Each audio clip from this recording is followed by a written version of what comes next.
Hey guys, Tactical Minds here, and today we want to cover a topic of cover versus concealment. I'm sure there's lots of great videos out there on this, and lots of other guys that cover this topic before. This is just going to be my take on it for whatever it's worth. Before we get into it, again, please like, comment, share, subscribe, all that good stuff. Hit the bell for notifications. And if you're not part of our Tactical Minds group, please come on and join. We'd love to have you here. So anyway, without further ado, let's go ahead and get into today's topic, right? Cover versus concealment. So today we want to talk about what's the difference between the two and some of what I feel are the advantages and disadvantages to both, okay? So first thing, what is cover, right? Cover is something that is literally going to stop bullets, okay? It's going to stop the bullets, stop them from penetrating through and going into your body, while also somewhat hiding you, right? So what's concealment? Concealment is just what it sounds like, right? It's going to conceal your person. It's going to conceal you. It's going to hide you, but it's not going to stop those bullets from coming in. It's just going to hide your signature. By your signature, I mean your overall person, right? So, couple of things. Let's start with cover, right? So cover is good because, like I said, it does stop bullets. But there's a couple of things about cover, okay, that are bad as well. So first thing about cover, one of the disadvantages to cover, and I've seen this millions of times in training scenarios with guys where we're being fired at with simunition rounds. And if you've never heard of a simunition round, it's basically a brass cartridge with a plastic tip on the end being fired out of a gun that's modified to shoot it. Sounds like a round being fired at you, and is basically, when it hits, it's like a paintball on steroids times 10. I've been hit with a few, and I'll tell you right now, they leave a welt that'll last for about a week and a half. They're not fun. Okay. We use them obviously for training purposes, but I've seen a lot of training scenarios, right, where we're taking rounds with sim rounds, right, and we're doing things called bounding cover exercises, and that's stuff that we can get into in another video topic. That's for a later date, right? But we're doing things like bounding cover, right, basically shooting and moving, right? And I've seen guys where they're taking rounds, they're taking sim rounds, and they get their back up against this cover, right? And it's something that is innate in us almost from when we're a child, right? When you're a child and you're scared of something in your bedroom or whatever, what's the first thing we do, right? We hide under the blanket, right? We put the blanket over our head because that blanket lulls us into a false sense of security, right? We feel like as long as we're in that blanket and whatever bad is out there can't see us, it can't hurt us, right? And some people kind of get into that in the same scenario when it comes to cover, right? So again, in those training scenarios, I've seen guys that in cover, they, put their back right up against it. They suck up against the cover. And we'll talk about in a minute why that's bad too. But they suck up against the cover and they hear the rounds coming overhead, right? And they feel like as long as they're there, they're in that little safe bubble, right? The bad guy can't see them. They can't see the bad guy. Bullets can't hurt them. They're going to survive, right? Not so much the case for a couple of reasons. One, first of all, you don't want to be right on top of your cover.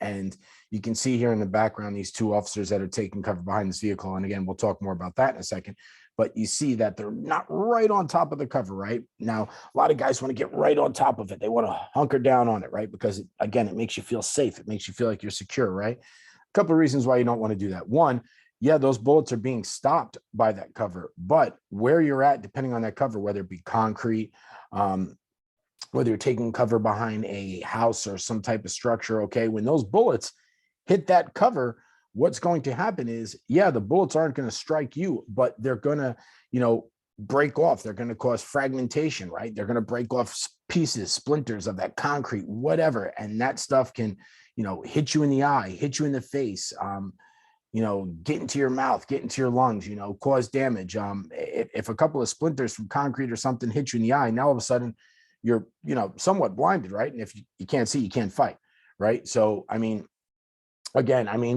can. You can throw rounds around the, corner, right? But you're shooting blindly at that point, and you're wasting more rounds than anything, right? But so we don't want to suck right up on cover for that. Two, the other reason why we don't want to suck right up on cover is because when we get there, right? You have to understand, the closer you are to the cover, yeah, you feel more safe and secure, right? Because you're right up on top of it. But the thing you have to understand is when we're talking about, in a gunfight, we're talking about angles, right? Now, you can try this in your house. If you get right up against the wall, right? Right up against it, you hug up against it and you look down the room, right? Look down the hallway. You're probably not going to see your couch. So pretend your couch is the bad guy, right? So you hug right up against that wall and you try and look for that couch, right? You got to peek your head out from around that wall to be able to see that couch, right? So if that's your bad guy, you got to get yourself out from cover to see that couch. Now, if you back up just a few feet off that wall using the angles, now you can see the couch.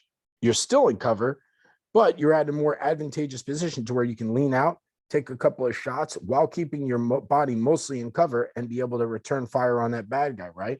So we want that angle because, again, we want to be slightly off it so that bad guy doesn't see us still. We still have the cover. We still have the advantage, but we can sneak out, pop some rounds off, and return back into, the gunfight.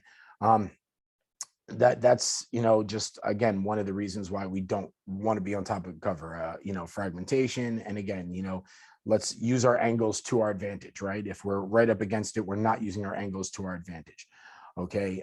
So obviously, like I said, disadvantages lulls you into a false sense of security, right? Advantages does stop bullets. Now, the other thing about cover I'm going to say is you're going to have to make a conscious decision in your mind. Okay. If you're in a gunfight and you're taking rounds and you're behind cover, you have to understand that cover is not going to hold up forever.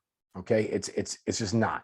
And if you're sitting behind that cover and you're hunkered down and you're not making a move or anything, guess what? Eventually the bad guy's going to flank, come around and shoot you in the side of the freaking face. Okay. You can't stay behind that cover forever. You're going to have to get out and return fire. If you're going to hunker down behind that cover and think that it's just going to save your life, I got news for you. It's going to be a bad day, probably the last day for you on earth, right?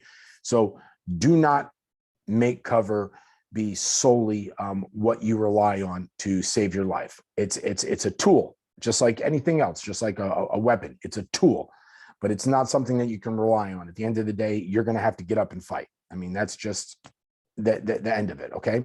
So concealment, like we said, right? Concealment is something that doesn't stop bullets, right? But it does conceal your image, does conceal your person, right?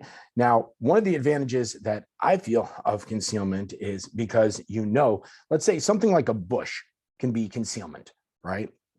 One of the advantages of that is obviously they can't see you that great through that bush, right? So it is kind of hiding where your signature is. And one of the advantages that I feel right off the rip about that is that it's not stopping bullets, right?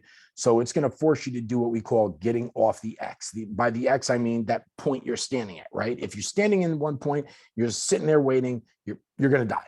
So getting off the X, right? Moving off the X and returning fire, right? So when we're in concealment, we understand that it's not going to stop bullets, right? There's no sense of security there. It's not going to stop them. So we got to move. We got to move. We got to either use our concealment to our advantages, or we got to move and keep trying to move until we get into a point of cover to be better, have a more advantageous position in the gunfight, right?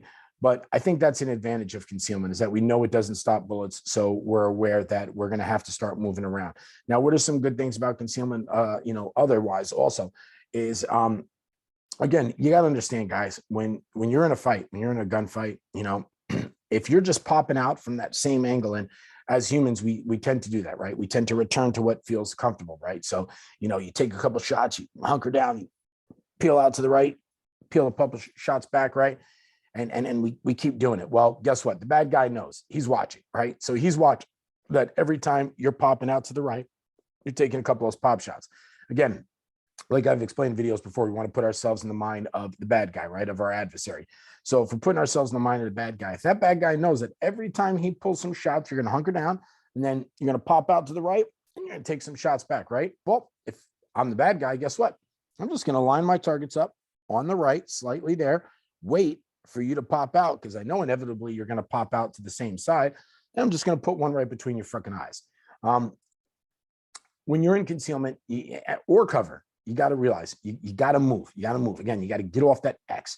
Okay. You want to return fire, but you want to return fire from different angles. Okay. And I mean, if you can return from left and right, okay, that's great. Different angles there, right? If you can't return from left and right, let's say it's a fixed cover position, you don't have a left and right. up and down, right? Shooting from standing, shooting from kneeling, maybe shooting from prone.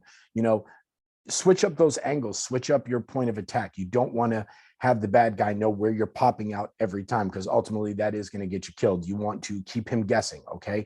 That's the way you're going to win in the gunfight. Understand, you want every advantage you can. Okay. And also, along with that, just a quick side note, I would say that if you are in a gunfight, be prepared to get shot. Okay. Just like, we're taught in knife fighting, right? Be prepared to get stabbed. In a gunfight, be prepared to get shot. Okay. If you're not prepared to get shot, I mean, understand it's probably going to happen. Hopefully it doesn't, but be prepared if it does, to where you can throw that tourniquet on or whatever you got to do and stay in the fight. Because if you get out of it, you're done. But again, that's a whole nother topic, right? So again, those are some of the advantages of concealment. Obviously, the main disadvantage being that it doesn't stop gunfire, right? Now, the reason why I chose this background is because something that these officers are doing that I want to show you guys. You see, a lot of people think that, when they take fire and they're in a vehicle, right? They think that vehicle is going to stop the gunfire from coming through, and it's not. Honestly, the only part of the vehicle that is going to stop that gunfire is the engine block. And that's why you see in this background, you see these officers over here, they are right behind the engine block, right?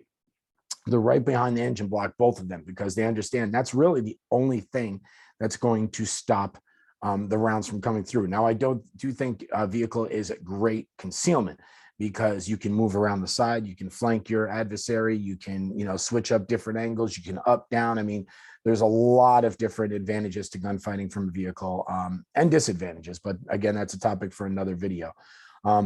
But anyway, guys, I hope that gives you a somewhat of a overview as far as the differences between cover and concealment. What are some of the advantages and disadvantages? And what are some reasons why, like I said, we want to get off that X, right? We want to get off that fixed position. We want to return fire from different covers and different angles. Again, guys, hope you enjoyed the video. Hope you took something away from it. Thanks again, everybody, for watching.